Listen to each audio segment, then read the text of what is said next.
Bringing the past forward, a historic landmark making its way from Alabama to Michigan. The Jackson House is more than 100 years old and was the gathering place of one of the most momentous movements in U.S. history.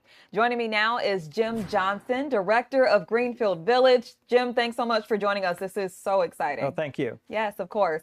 Tell us, when was the Jackson House first built? It was first built in 1919 as a wedding present for a descendant of Joanna Jackson, who was the person, last person to live in the house. And it was lived in by a series of all somewhat related by family, Selma's only black dentists. Wow. And this house is pretty much a time capsule. Talk about some of the things that took place here. It ended up being more or less the gathering place and really the home front for planning of the marches that took place in Selma. Culminating in the Selma to Montgomery March following the signing, or the We Shall Overcome speech by Lyndon Baines Johnson, which Martin Luther King listened to and watched on the TV in the front room of the house. That's so cool. I love the history with all of this. And some of the contents that were inside the home way back then are still inside. Tell us about some of those pieces. So it's very interesting because the house, accumulated 100 years worth of family items, and those are represented, including quite a few items that were in use in 1965 when all the Civil Rights and Voting Rights Act activities were going on in the home.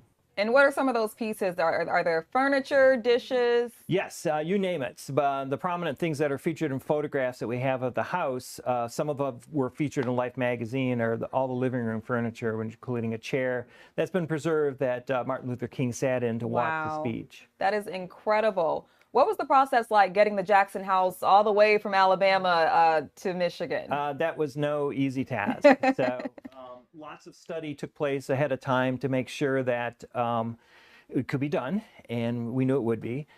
We basically took the roof off the house, carefully dismantled all the roofing components, and then split the house right down the middle. There's a hallway that runs down the center of the house, and on each side of the hallway, the house was split in half and then sealed up and lifted onto trailers, and one section at a time was brought here to Michigan, which was a multi-day process to get the permits and move state from state and do it at times of the day when it was allowed. So it was a tricky business. Wow. So it was brought here to Michigan, and now you guys are working on pretty much reconstructing it and getting it ready for the big unveiling here. Yeah, and that's going to be another long process. So the house is in storage inside a huge warehouse right now, not too far from Dearborn. And toward the end of this month, we will be moving each of the pieces into Greenfield Village onto the foundation, which is being prepared right now, even as we speak. So that'll be over the course of a week, several days apart.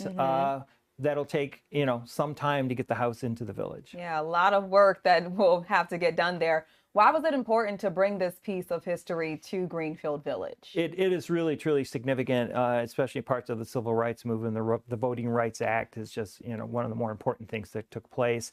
And the house moves us, very quickly into the 20th century. Greenfield Village touches in the 20th century, but this house will be restored to look as it did in 1965. So that's moving the time period of the village ahead quite a bit.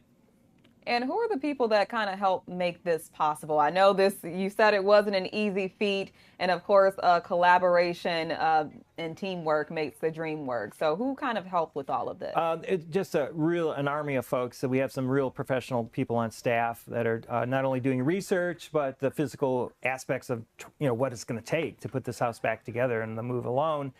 Joanna Jackson, who is the daughter of the Jackson family, she was 4 years old when all this was taking place. She's been invaluable in learning about what took place and what's what in the house.